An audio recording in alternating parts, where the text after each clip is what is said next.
Hello everyone, आशा करता हूँ आप सब अच्छे होंगे।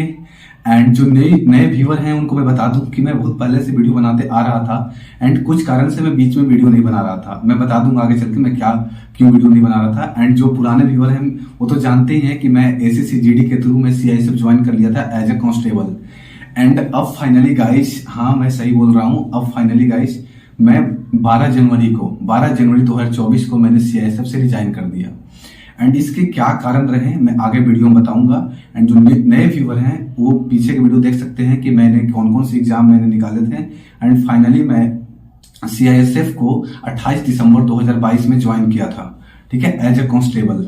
एंड अभी मैं आप सभी को बता दूं कि मेरी क्या वजह रही कि मैं सीआईएसएफ को छोड़ दिया। एंड नाउ मैं 17 जनवरी 2024 को उसे छोड़ते ही मैंने एसएससी के थ्रू सीडीए पटना में ज्वाइन कर लिया है, ठीक है, एमटीएस के पद पे। एंड अभी मैं तैयारी कर रहा हूँ। इसका मेन रीजन क्या रहा है मैं बता रहा हूँ। सीआईएसएफ, देखिए सीआईएसएफ कोई खराब जॉब नहीं है, ऐसा नहीं कि मैं खराब जॉब उसके कारण मैं छोड़ दिया।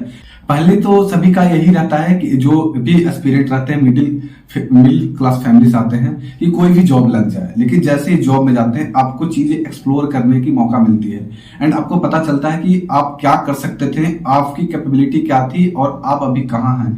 एंड आप क्या करेंगे तो आगे जा सकते हैं। तो यही मेरे साथ हुआ। इसको मैं सिंपल लैंग्वेज में आपको समझाता हूँ। मैं जब तैयारी करता था तो मेरे घर में प्रॉब्लम थे, पैसों की जरूरत थी। एंड कई ऐसे प्रॉब्लम थे जो मैं बियर नहीं कर पा रहा था, मैं मतलब अफोर्ड नहीं कर पा रहा था। मुझे अब जॉब की जरूरत थी। मेरी तैयारी भी अच्छी खासी चल रही थी। मैंने एसएससी 2021 सीजीएल बिना मैं ग्रेजुएशन किए दिया था और उसमें मेरे अच्छे खासे मार्क्स थे। आप मेरे देख सकते हैं यूट्यूब चैनल पे मैंने अपलोड कर रखा है मार्क्स से। मैंने मेंस तक दिया था, फिर मेरे ग्रेजुएशन नहीं थे तो मैंने आगे नहीं किया। और मैं एसएससी फेज 10 भी मैंने निकाला। फेज 10 में मुझे जियोलॉजिकल सर्वे ऑफ इंडिया जिसके थ्रू मुझे नागपुर में पोस्टिंग मिला। और उससे पहले मैं एसएससी फेज 9 भी निकाला था। उससे पहले मैंने नेवी एसएसआर का एग्जाम भी निकाला था। तो उस समय तक मेरे ग्रेजुएशन नहीं थे, मैं ग्रेजुएशन से नीचे वाले एग्जाम दे रहा था। अब मैं बताता हूँ कारण सीआईएसएफ मैं क्यों छोड़ा। और एसएससी जीडी के थ्रू सभी बोलते हैं कि सबसे अच्छा पोस्ट जो एसएसएफ के बाद होता है वो सीआईएसएफ होता है, तब भी आप छोड़ दिए पैरामिलिट्री में। तो मेरे पहला रीजन ये था कि मैं आगे पढ़ना चाहता था।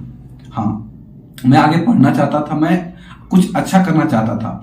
जब मैं ज्वाइन किया था सीआईएसएफ में तो मैं यूट्यूब चैनल पे और लोगों से बहुत अच्छे रिव्यू सुने थे कि यहाँ पे आप लाइफ में आगे बढ़ सकते हैं, आपका कैरियर ग्रोथ है। लेकिन ऐसा मेरे को, मतलब मेरे नजर से, मैं नहीं बोल रहा हूँ खराब है, मेरे नजर से नहीं लगा। लेकिन क्यों ऐसा क्यों होता है कि देखिए, जो बच्चे बाहर से तैयारी कर रहे हैं, आप एक फोर्स मेंबर बन जाते हैं तो आपको कुछ डिसिप्लिन फॉलो करने पड़ते हैं, ठीक है। आप अगर उसके फोर्स मेंबर हैं तो आपके जो वहां पे जो भी चीजें हैं वो करने पड़ेंगे, ठीक है, क्योंकि आप उसके लिए गवर्नमेंट ऑफ इंडिया से पैसे ले रहे हैं। एंड आप जैसे ही ज्वाइन करते हैं आपको साइन करना होता है कि आप मतलब 24 घंटे के लिए इसमें हैं, ठीक है, 24 घंटे के लिए आप एक्टिव हैं। तो फौज में ये होता है और ये होना भी चाहिए, ठीक है ना। तो जैसे मेरा क्या था कि मैं जब कोशिश करता था पढ़ने का तो वहां मुझे टाइम नहीं मिल पाता था। एंड मुझे कुछ टाइम पे मुझे ऐसा लगने लगा कि मैं अब इसमें रह के आगे नहीं बढ़ सकता हूँ, क्योंकि मैं जो पहले एक बार में मैं गेन कर लेता था पढ़कर, मैं अब उसे 2-3 बार मुझे लग रहे थे। एंड क्योंकि उसमें नाइट ड्यूटी होता है, आप नाइट करते हो, फिर डे करते हो, फिर नाइट करते हो, फिर डे करते हो, तो मतलब उस तरह से आपका इफिशियंसी धीरे धीरे खत्म होते जाती है। मैं रियलिटी बता रहा हूं। तो अगर ऐसा आपके साथ भी है, अगर आप टाइम देना चाहते हैं तो जो आपका चॉइस है कि मुझे ये बनना है, जो आपका ड्रीम है ये बन लीजिए, थोड़ा टाइम दे दीजिए। लेकिन अगर आपको फाइनेंशियल सपोर्ट की जरूरत है तो आप ये कर सकते हैं। उसमें रह के भी बहुत लोग आगे बढ़े हैं, ऐसा नहीं कि नहीं बढ़े हैं, बहुत लोग आगे बढ़े हैं। लेकिन जो मेरी कैपेबिलिटी थी, मतलब मेरे अनुसार मुझे नहीं लगा था कि मैं उससे निकल सकता हूं, मैं आगे बढ़ सकता हूं। सो मैंने पहले ही 2021 एमटीएस का एग्जाम दे रखा था और वहां पे गया, वहीं से मैं डीवी के लिए, डॉक्यूमेंट एप्लीकेशन के लिए मैं वहीं से गया था। मुझे छुट्टी मिली थी, 3 या 4 दिन की छुट्टी मिली थी, ठीक है ना। उसके बाद ज्वाइन लेटर आया तो मैं वहां पे अभी 2,10,000 रुपया भरकर, वहां पे पैसा देकर, मैं जो अब ट्रेनिंग कोर्स देने पड़ती है वहां पे देकर छोड़ के आया हूं। एंड मैं यहाँ सिंपल सा, मुझे तैयारी करना है आगे, इसके लिए मैं यहाँ पे आया हूँ, सिंपल चीज। और मैं एसएससी पटना में ज्वाइन कर लिया हूँ। अभी सीजीडी डिपार्टमेंट में, सीडीए पटना में। एंड अब बताता हूं कि जो तैयारी कर रहे थे जीडी के, क्या जीडी खराब नहीं है। अगर आप एफिशिएंसी ज्यादा है तो कुछ ज्यादा कीजिए, क्योंकि सभी लोग चाहते हैं ना कि हम लाइफ में आगे बढ़ें। सभी का इच्छा होता है कि मतलब जो आपका कैपेबिलिटी है उसके अनुसार आपको जॉब मिले, ठीक है ना। तो अगर किसी का हो सकता है वो ड्रीम पोस्ट हो, ठीक है, किसी का हो सकता है कोई और चीज ड्रीम पोस्ट हो, तो पहले तो जो आपका ड्रीम पोस्ट है उसे परस्यू करने की कोशिश कीजिए। अगर नहीं होता है तो फिर वो जो आपको भी मिल रहा है वो सही है। लेकिन मेरे को उससे अच्छा अपॉर्चुनिटी वाला जॉब मुझे मिल गया था, इसलिए मैं उसे छोड़ दिया।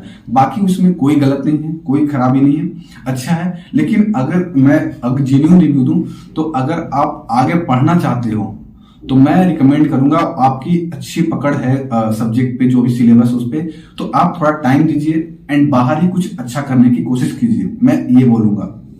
क्योंकि ऐसा नहीं कि सैलरी कम है। मैं अभी पे लेवल 1 पे हूँ, पे लेवल 1 पे 18,000 बेसिक पे मैं वहां पे 21,700 पे लेवल 3 पे ज्वाइन किया था। अभी मेरा इंक्रीमेंट लगकर 23,100 मेरी बेसिक पे हुई थी, 23,100। उस समय सोचिए मैं 18,000 पे आया हूँ, ठीक है। तो इस तरह के कारण थे। मेरी जो फर्स्ट पोस्टिंग थी वहां पे, वो मेरे फर्स्ट पोस्टिंग चेन्नई के आसपास हुई थी, ठीक है। मैं एग्जैक्ट जगह तो नहीं बता पाऊंगा, मैं चेन्नई के आसपास मेरी साउथ में हुई थी। मैं बिहार का रहने वाला हूँ, ठीक है ना।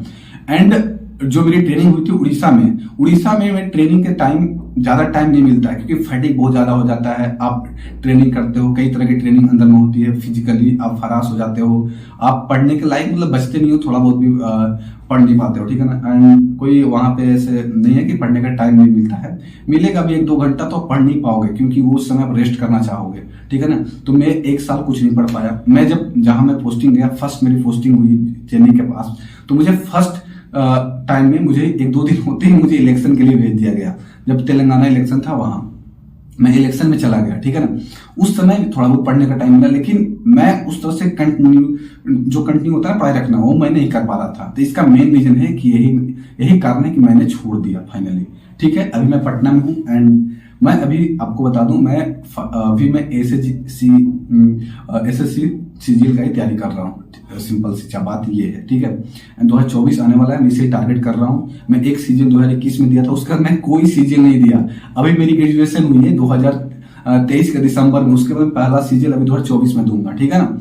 तो जो मेरे एसएससी एमटीएस जो हुआ था रिजल्ट, वो तो मैं बता ही दिया था। उसके पहले भी रिजल्ट हुआ था, मैं ऑलरेडी पिछले वीडियो में बता दिया था। सिंपल सी बात ये है, एक लाइन में बता रहा हूं कि अगर आप, ठीक है, ये जो अभी एसएससी जीडी का फॉर्म भरे, अगर आप, ठीक है, कुछ अच्छा करना चाहते हो एंड आपको लगता है कि मैं आगे निकल सकता हूं, ठीक है, बाहर में रह के, तो आपको वेलकम है। बाहर ही आप थोड़ा सा टाइम दे दो, पढ़ाई करो एंड आगे बढ़ो। ऐसा नहीं है कि आप एसएससी जीडी ज्वाइन कर लोगे तब भी आगे नहीं बढ़ोगे, तब भी आगे बढ़ोगे। लेकिन आप ही सिंपल सा आप एक दिमाग लगाओ कि आप फौज ज्वाइन करते हो, ठीक है, जो आप मान लीजिए सीजीएल करना चाहते हो, लेकिन अभी एसएससी जीडी ज्वाइन कर लिए, तो जो बच्चा बाहर की तैयारी कर रहा है, क्या उससे आप आगे निकल सकते हो? नहीं, क्योंकि आपको उतना टाइम नहीं मिलेगा वहां पढ़ने के लिए, ठीक है। लेकिन बाहर में जो बच्चा है वो आपसे ज्यादा पढ़ेगा, आप उतना इफिशियंसी के साथ अंदर में तैयारी भी नहीं कर सकते हो। तो इसलिए मैं बोल रहा हूं, अगर वो आपका ड्रीम पोस्ट है तो आप वेलकम है पैरामिलिट्री में। पैरामिलिट्री बहुत अच्छा जॉब है, वहां पे सुविधाएं भी अच्छी ऐसे कि सुविधाएं अच्छी नहीं है। अब अगर बाहर अच्छा करना चाहते हो तो बाहर आ जाओ और बाहर तैयारी करो, ठीक है। तो मैं सिंपल सी मैं बोलता चाहता हूँ कि मैं सीआईएसएफ छोड़कर एमटीएस ज्वाइन किया हूँ अपने पढ़ाई के लिए, टाइम के लिए, क्योंकि यहाँ पे 8 घंटा ड्यूटी फिक्स होता है कि आप 10 बजे ऑफिस जाते हो या 9:30 बजे जाते हो, 6 बजे ऑफिस से बाहर आ जाते हो। एंड इसमें क्या है कि आपको सैटरडे संडे ऑफ मिलते हैं, सारे जीएच में ऑफ मिलेंगे, तो उससे क्या होता है कि पढ़ने का टाइम प्रॉपर मिल जाता है, समझे। जैसे अभी मैं आज वीडियो बना रहा हूँ, आज है 8 मार्च, तो आज महाशिवरात्रि है, तो मेरा अभी लगातार 3 दिन छुट्टी है। महाशिवरात्रि आज 9 तारीख को सैटरडे है, 10 तारीख को संडे है, तो मैं 3 दिन मुझे अच्छे से पढ़ने को टाइम मिल जाता है। एंड इसमें ज्यादा हरासमेंट वाली ड्यूटी भी नहीं होती है। सिंपल सा एसएससी एमटीएस में सिंपल सा आपको काम बता दूं, सिंपल सा काम यही रहता है कि सबसे पहले तो आपको कैपेबिलिटी के अनुसार कई डिपार्टमेंट में काम मिल जाते हैं, लेकिन मैं जिस डिपार्टमेंट में हूँ उस डिपार्टमेंट में मुझे बस डाक ले जाना, ठीक है, फाइल को मतलब इस सेक्शन से उस सेक्शन ले जाना, ठीक है, डाक एंट्री करना, डाक डिस्पैच करना, यही काम रहता है। एंड जो मेरा सेक्शन में मैं बता रहा हूँ, अब मेरा सेक्शन है एडमिन, तो उसमें कुछ और काम रहते हैं, जैसे कोई फंक्शन हो रहा है तो उसका अरेंजमेंट को लेकर एंड और तरह के काम रहते हैं। एंड अब मैं वीडियो कंटिन्यू बनाऊंगा कि आई होप कि मुझे टाइम मिले और मैं वीडियो बनाऊं, ठीक है। अभी मैं देख सकता हूँ, मैं आपका रूम दिखाता हूँ आपको, एक मिनट। ये मैं पटना में रूम लिया हूँ, सिंपल सा मेरा ये एक रूम है, यहीं पे मैं रहता हूँ, ठीक है। ये मेरा स्टडी टेबल वगैरह है, आप देख सकते हो। एंड इधर है, ये मेरा बेड है। एंड अभी मैं बैठ के यहाँ वीडियो बना रहा हूँ, ठीक है। तो यही मेरा है। एंड आप सभी को जो भी एग्जाम की तैयारी कर रहे हो, ऑल द बेस्ट। ऐसे ही लगे रहो, सभी का जॉब लगेगा ही, अच्छे से तैयारी करोगे। अगर आप मतलब अच्छे से कर रहे हो ना, मतलब ईमानदारी से तैयारी कर रहे हो तो चलो मिलते हैं नेक्स्ट वीडियो में।